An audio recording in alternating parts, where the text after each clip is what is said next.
ఆరోగ్యకరంగా కేటాయింపులు, పెద్ద కేటాయింపులు ఏం కాదు, వైద్యానికి ఏమి లేదు, పెద్ద ఏం కాదండి.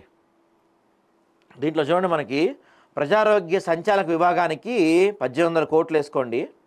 జాతీయ ఆరోగ్య మిషన్, ఆయుష్మాన్ భారత్ తదితర కేంద్ర పథకాల మ్యాచింగ్ గ్రాంట్లు 1686 కోట్లు. ఇక తెలంగాణ వైద్య విధాన పరిషత్కు 1380 కోట్లు. ఔషధాల కొనుగోలు, కొత్తగా నర్సింగ్ కాలేజీలు, తల్లి బిడ్డ పోషకాహార కిట్టు, ఆయుష్ విభాగం, హెల్త్ కార్డులు, అమ్మఒడి, మృతదేహాన్ని ఉచితంగా తీసుకెళ్లే వాహన సేవలకు ఈ కేటాయింపులు జరిగినాయి. కానీ దీంట్లో ఎక్కడా కూడా కొత్తగా హాస్పిటల్స్ పెడతానికి కానీ, హాస్పిటల్స్లో ఎక్విప్మెంట్ పెడతానికి కానీ ఎక్కడా కూడా కేటాయింపులు లేదు.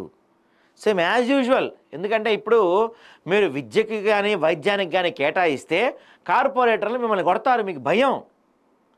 ఈ పెద్ద పెద్ద చైతన్య, నారాయణ కాలేజీ లాంటి వాళ్ళు, ఈ యశోద, అపోలో, కామినేని ఇలాంటి పెద్ద పెద్ద హాస్పిటల్స్ వాళ్ళ దాటికి మీరు తట్టుకోలేరు. ప్రభుత్వ హాస్పిటల్స్లోనే మీరు అన్నీ ఫ్రీగా పెడితే ప్రైవేట్ వాళ్ళు మూసుకోవాల్సి వస్తుందని వాళ్ళు మిమ్మల్ని బెదిరిస్తే మీకు భయం. ఒక్క డయాలసిస్ సెంటర్కి లేదు, కొత్తగా హాస్పిటల్కి లేదు, హాస్పిటల్ ఎక్విప్మెంట్కి లేదు, కొత్తగా క్యాన్సర్ పేషెంట్లు 10 ఏజీ లాంటి హాస్పిటల్స్లో ప్రతి 10 మంది వస్తే 6 క్యాన్సర్ పేషెంట్లు వస్తున్నారంట. 6. మరి వాళ్ళ కోసం మీరేం చేశారు? ఏమి కనపడుతుందా? కొత్త ఎక్విప్మెంట్ కోసం లేదు, కొత్తగా వైద్య విధానాల కోసం లేదు, కొత్త మెడికల్ స్టాఫ్ కోసం లేదు, మెడికల్ నర్సుల కోసం లేదు, డాక్టర్ల నియామకాలు లేవు. హాస్పిటల్స్ని పూర్తిగా భ్రష్టు పట్టిస్తున్నారు మీరు. విద్య కోసం చూసినప్పుడు హాస్పిటల్స్ కూడా అంతే ఉంది. తెలంగాణలో ఏ గవర్నమెంట్ హాస్పిటల్కి మీరు వెళ్ళినా ఖచ్చితంగా మీ శవమే తిరిగి వస్తుంది. ఖచ్చితంగా. ఒకవేళ మీరు ఆరోగ్యంతో వెళ్ళినా అనారోగ్యంతో తిరిగి రావాల్సిందే. ఏ గవర్నమెంట్ హాస్పిటల్ కన్నా వెళ్దాం మనం తెలంగాణ రాష్ట్రంలో. కాంగ్రెస్ పార్టీ వాళ్ళకి ఎవరికైనా నేను సవాల్ చేస్తున్నాను, ఏ గవర్నమెంట్ హాస్పిటల్ కన్నా వెళ్దాం, ఒక్క గవర్నమెంట్ హాస్పిటల్లో అన్నా సరిగ్గా అనుకున్నట్టుగా అక్కడ అన్నీ జరుగుతున్నాయా?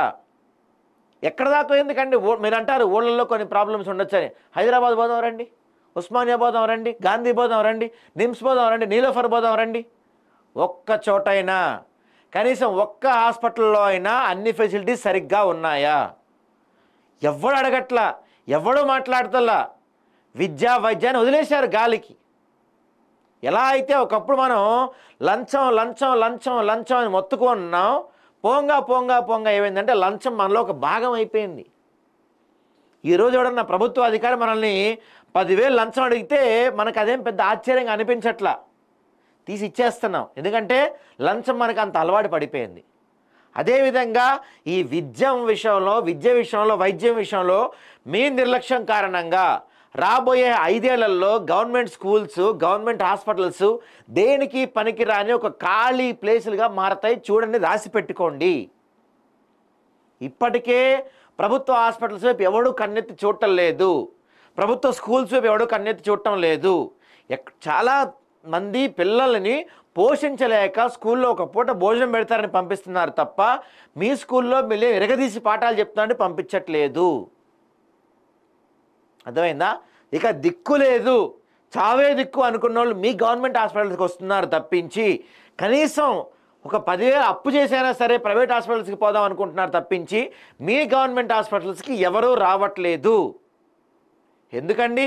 మంత్రులకు కావచ్చు, ఎమ్మెల్యేలకు కావచ్చు, మన దగ్గర అండి మన వ్యవస్థలు సర్పంచ్ నుంచి మొదలవుద్దండి. సర్పంచ్ కింద సిటీలో అయితే కార్పొరేటర్లు అంటారు. Sarpanch, corporator, mayor, ZPTC, MPTC, మండల పరిషత్ చైర్మను, జిల్లా పరిషత్ చైర్మను, ఎమ్మెల్యే, ఎంపీ, మంత్రి, ముఖ్యమంత్రి, ఈ అధికారులంతా, కలెక్టర్లు, గవర్నమెంట్ అధికారులంతా గవర్నమెంట్ హాస్పిటల్కే వెళ్ళాలి, గవర్నమెంట్ స్కూల్లోనే చదవాలి అనే ఒక రూల్ ఎందుకు పెట్టలేరండి మనం? ఆ రూల్ వస్తే కదా. ఆ రూల్ రాకపోతే ఇలానే ఉంటుంది, కేటాయింపులు ఏమి ఉండవు, మొత్తం ప్రైవేట్కి మీరు ఇచ్చేస్తూ ఉంటారు. ఇంకొక 5 ఏళ్ళ తర్వాత నేను చెప్తున్నా కదా, ఒకప్పుడు మనకి గవర్నమెంట్ స్కూల్స్ ఉండేవి, ఒకప్పుడు మనకి గవర్నమెంట్ హాస్పిటల్స్ ఉండేవి అనే రోజు రాకపోతే చూసుకోండి, ఏమీ లేవు కేటాయింపులు, సున్నా. గవర్నమెంట్ ఈ విద్య కోసం, వైద్యం కోసం మీరు కేటాయించింది సున్నా. హాస్పిటల్స్కి స్ట్రెంగ్తన్ కోసం ఏమీ లేదు మీరు.